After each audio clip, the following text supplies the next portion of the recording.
बात उस समय की है जब गवर्नमेंट ने डिसाइड किया कि इंडिया में जीएसटी इंप्लीमेंट करेंगे। पर ये जीएसटी लॉ कैसा होगा, कितने टर्नओवर तक टैक्स नहीं लगेगा, मतलब थ्रेशोल्ड कितनी रहेगी, किस चीज़ पर क्या रेट से टैक्स लगेगा, ये सब बातें डिसाइड कौन करेगा।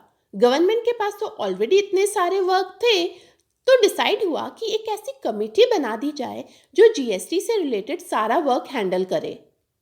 पर कमेटी बनती कैसे? इंडिया में तो वही होता है जो हमारा कॉन्स्टिट्यूशन परमिट करता है, और कॉन्स्टिट्यूशन ने गवर्नमेंट को ऐसी किसी कमेटी के फॉर्मेशन का पावर नहीं दे रखा था उस टाइम।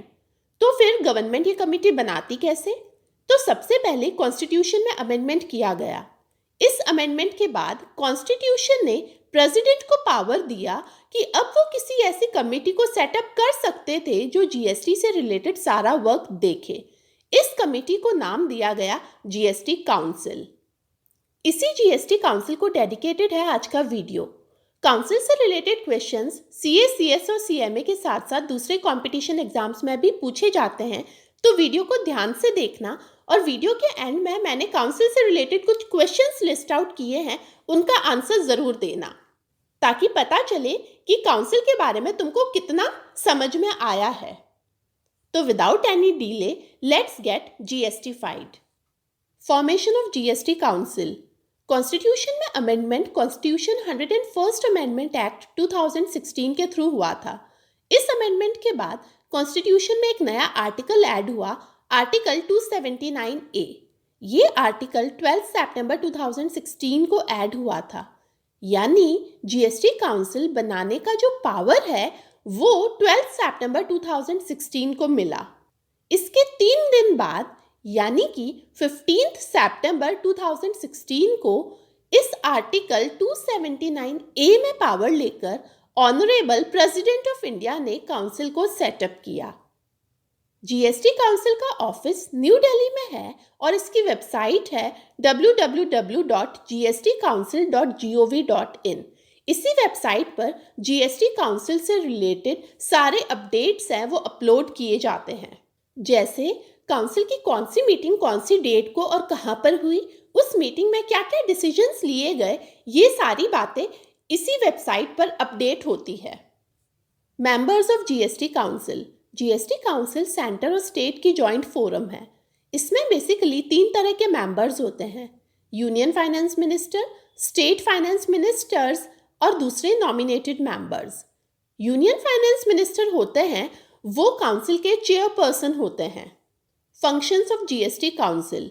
जीएसटी से रिलेटेड सारा वर्क इम्प्लीमेंटेशन से लेकर मैनेजमेंट तक सब कुछ जीएसटी काउंसिल के थ्रू होता है। जीएसटी काउंसिल ने ही डिसाइड किया था कि कौन कौन से टैक्सेस है वो जीएसटी में मर्ज किए जाएंगे, कौन से गुड्स और सर्विसेज पर एग्जेम्पशन मिलेगी यानी कोई टैक्स नहीं लगेगा, किस पर क्या रेट से जीएसटी लगेगा, जीएसटी की मिनिमम और मैक्सिमम रेट्स क्या होगी।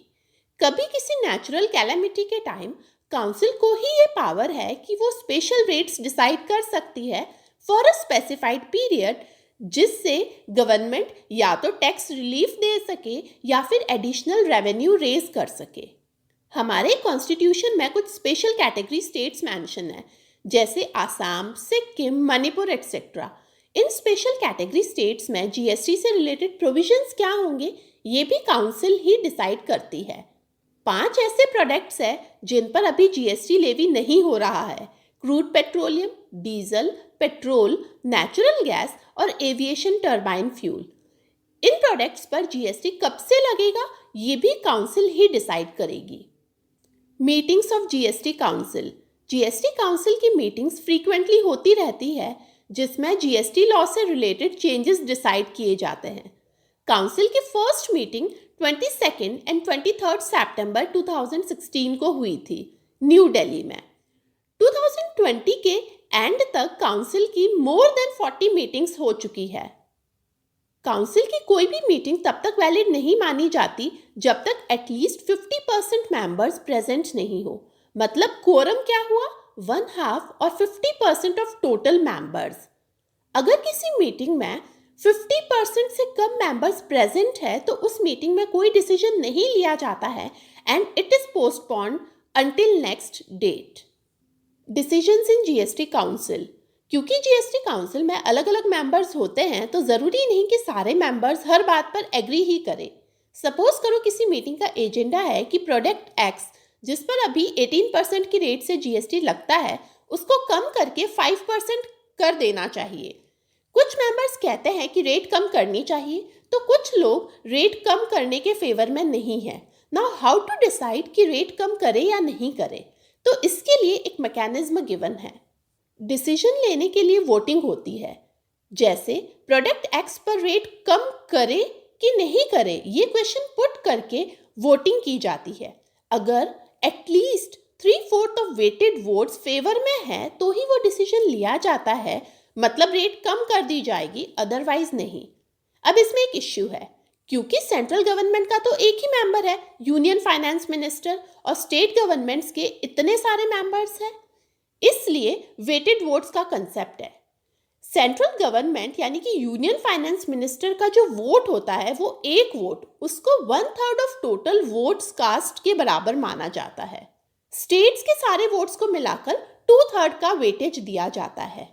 अगर स्टेट्स और सेंटर दोनों के वोट्स को मिलाकर weighted average votes 3/4 of total votes cast हो जाते हैं तो वो डिसीजन ले लिया जाता है, अदरवाइज नहीं। काउंसिल ने डिसीजन ले लिया, इसका मतलब ये नहीं है कि उनके डिसीजन लेते ही प्रोडक्ट टैक्स की जो रेट है वो 5% हो जाएगी। ऐसा नहीं होता है।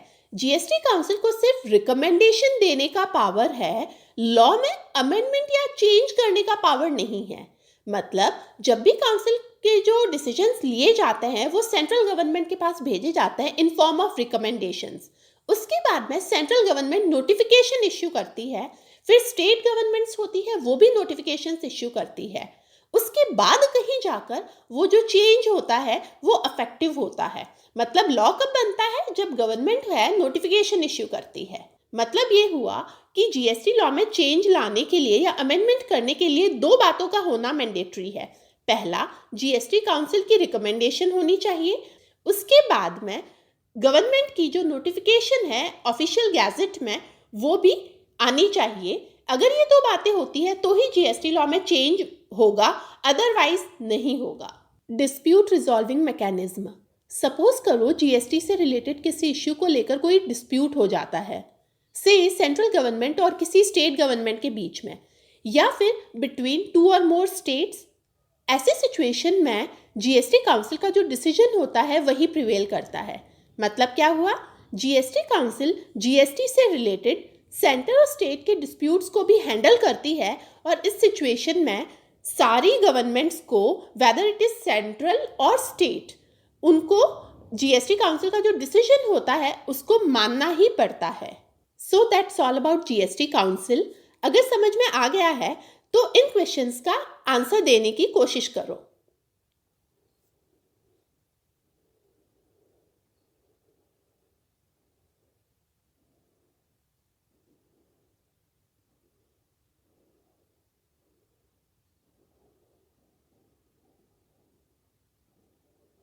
आई होप ये वीडियो आपके लिए हेल्पफुल रहा होगा।